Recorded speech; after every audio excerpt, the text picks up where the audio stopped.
बिस्मिल्लाहिर्रहमानिर्रहीम, अस्सलाम वालेकुम। चंद अहम पूछे जाने वाले क्वेश्चंस के मैं आंसर आपको देता हूँ, तवज्जो कीजिए। देखिए, सबसे पहला जो क्वेश्चन है वो ये है कि 11th वाले या 9th वाले ये पूछ रहे हैं क्या उनके लिए अलग से इम्प्रूवमेंट का एग्ज़ाम होगा, या अगर सप्ली आ जाती है तो वो सप्ली का इम्तिहान किस तरह देंगे। देखिए, 11th वाले और 9th वाले आपके सप्ली के लिए या आपके इम्प्रूवमेंट के लिए अलग से एग्ज़ाम नहीं दिया जाएगा। आपके अगर सप्ली आती है या आप अपनी 9th या 11th को इम्प्रूव करना चाहते हैं, तो जब आप एनुअल एग्ज़ाम देंगे 12th क्लास का या 10th क्लास का, तो आपको एनुअल के साथ ही अपने 9th या 11th को इम्प्रूव करना होगा, या सप्ली आएगी तो उसके साथ ही आपको क्लियर करना होगा। मैं फिर से रिपीट कर देता हूँ कि 9th और 11th वाले आपके अलग से इम्प्रूवमेंट के एग्ज़ाम नहीं होंगे या सप्ली के एग्ज़ाम भी नहीं होंगे।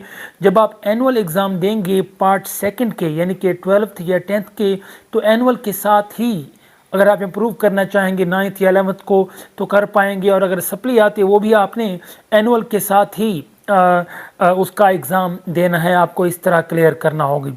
अब दो क्वेश्चंस ऐसे हैं जिनमें स्टूडेंट्स को काफ़ी कन्फ्यूजन थी, मैं पहले बता चुका हूं लेकिन समझ नहीं आया उनको। देखिए, दो कैटेगरीज, एक तो वो स्टूडेंट्स 11th के या 9th क्लास के, वो स्टूडेंट्स जिन्होंने दाखिला तो भेज दिया लेकिन इम्तिहान में नहीं बैठे, वो आगे दोबारा इम्तिहान किस तरह देंगे। क्या सिर्फ 9th का या 11th का देंगे, या 9th 11th का एक साथ देंगे। एक तो उनको मैं बताने लगा हूँ। दूसरा वो स्टूडेंट्स जिन्होंने 12वीं का दाखिला भिजवा दिया या 10th का दाखिला भिजवा दिया, तो वो अपना इम्तिहान नहीं दे सकते। अब दाखिला भिजवा दिया लेकिन इम्तिहान नहीं दे सकते, तो अगली बार वो किस तरह इम्तिहान देंगे। क्या उन्हें पार्ट फर्स्ट का भी साथ में देना होगा या सिर्फ पार्ट सेकंड का देना होगा। देखिए, सबसे पहले वो स्टूडेंट्स 9th और 11th के जिन्होंने दाखिला भेज दिया, रोल नंबर स्लिप भी आ गई लेकिन इम्तिहान में नहीं बैठते, तो वो अगले साल 9th के साथ 10th के साथ 9th का भी पेपर देंगे। यानी कि पार्ट फर्स्ट के वो स्टूडेंट्स, चाहे वो 11th के हैं या 9th के हैं, दाखिला भिजवा दिया, रोल नंबर स्लिप आ गई लेकिन इम्तिहान में नहीं बैठे, तो वो नेक्स्ट जब एग्ज़ाम देंगे, नेक्स्ट एग्ज़ाम देंगे, तो उसमें आप उनको पार्ट सेकंड के साथ पार्ट फर्स्ट भी साथ में देना होगा।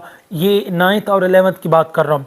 जबकि 12th वाले या 10th वाले, आपने दाखिला भिजवा दिया, आपकी स्लिप आ गई, लेकिन अगर आप इम्तिहान में इस इम्तिहान में नहीं बैठते, तो अगले इम्तिहान में आपको सिर्फ पार्ट सेकंड का ही इम्तिहान देना होगा। आपको पार्ट फर्स्ट का इम्तिहान देने की ज़रूरत नहीं है। उम्मीद है आपको ये पॉइंट्स क्लियर हो चुके होंगे। फिर भी अगर कोई क्वेश्चन है या कोई कन्फ्यूजन है, सो नीचे कमेंट बॉक्स में आप पूछ सकते हैं। इस वीडियो को लाइक और शेयर कर दीजिए, सब्सक्राइब कर दीजिए चैनल को अगर नहीं किया, ताकि जो भी नई अपडेट आए वो आप तक फ़ौरन पहुंच सके। Thank you so much. अल्लाह हाफिज़।